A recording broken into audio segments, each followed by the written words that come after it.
Лайно не е виждал е такова. Тук да дюбрето. Когато някой от депутатите дойде тук да рине, не само да се снима, да рине лайната, да носи парите, да носи фуража, да носи водата, тогава има право да говори за гарантиране на хранителния суверенитет на България. За момента само тези тук могат да говорят, защото 2 години водиха епична битка и гарантират истински суверенитета на България. Тоест те се грижат за всички вас, скъпи сънародници. А ние всичките сме жмел. Сега имаме до 8. До 8 имаме срока 1600. Аз съм взел днеска 3. Търсят се още 1597 истински българи. Аз не мога да ги одържа, те са яки толкова. Ма то се вижда. То се вижда.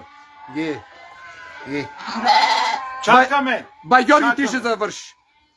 Ако не идва Христанов и ги прибира, ако народа не ги спаси, идва Христанов и ги прибира.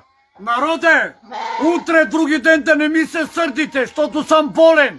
Ако не идвате, чакам ви с нетърпение. След това да не кажете, че аз съм виновен, не съм ве поканил. Защото ще постъпа на болница, след това ще кажете, ето, те се продадаха, ние го правим очевидно да гледа цяла България. Да слуша цяла България. Ако не идвате, да знаете, идва Христанов и ги прибира. Той си ги прибира. Няма повече кой да се труди.